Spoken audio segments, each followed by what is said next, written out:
அடுத்த செய்தியாக இந்த ஆண்டு செப்டம்பர்லேருந்து ஜிஎஸ்டியை நெறிமுறைப்படுத்தி பல ஸ்லாபை குறைச்சிட்டாங்க சார். அப்படி இருக்கும்போது பால் சார்ந்த பொருட்களுக்கு 12லிருந்து 5% கொண்டு வந்துட்டாங்க. ஐஸ்கிரீமுக்கு 18 இருந்தது, அதையும் 5% கொண்டு வந்துட்டாங்க. ஆனால் பாருங்க, நம்ம ஆவினில் மட்டும் விலையை குறைக்கவே இல்லை. பண்டிகை கால சிறப்பு தள்ளுபடி அப்படிங்கிறதெல்லாம் போட்டாங்களே தவிர, பட் இந்த ஆவின் விலை இன்னும் குறைக்கவில்லை அப்படின்னு கம்ப்ளைண்ட் வந்திருக்கு. சரி, எப்படி பார்க்குறீங்க? ஜிஎஸ்டி குறைப்புன்னு மறுநாளே ஆவின் குறைக்கலைங்கிற புகார் வந்தாச்சுங்க. பல இடத்துல போய் நம்ம பிஜேபியினுடைய கவுன்சிலர்கள், பிஜேபியினுடைய ஆஃபீஸ் பேரஸ் கேட்ட உடனே இல்லை நாங்கள் குறைச்சிருவோம்லாம் சொன்னாங்க. அப்புறம் பண்டிகை கால சலுகைனாங்க. இப்போ திருப்பி கூட்டியிருக்காங்க.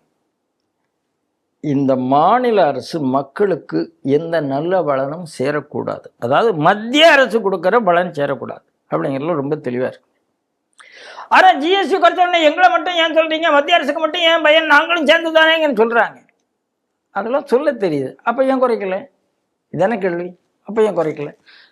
தனியார் வியாபாரிகள் குறைக்கிறேன் என்று விக்ரமராஜா சொல்லுகிறார். அவர் திமுகவினுடைய அனுதாபி. அவர் மகன் திமுக எம்எல்ஏ. அவர் நிர்மலா சீதாராமன் மீட்டிங்கில் பேசிட்டு நீங்கள் மிக நல்ல விஷயத்தை செய்திருக்கிறீர்கள், வியாபாரி சங்கம் உங்களை பாராட்டுகிறதுங்கிறாரு.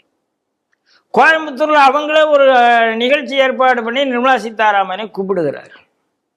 இப்படி எல்லாம் சேர்ந்து கடைக்கோடி மக்களுக்கு ஒன்று போய் சேரணும்னு முடிவு பண்ணும்போது திமுக அதை தடுக்கிறது என்றால், ஏற்கனவே பாலில் கொழுப்பை எப்படி கரைச்சாங்கிறது உங்களுக்கு தெரியும்.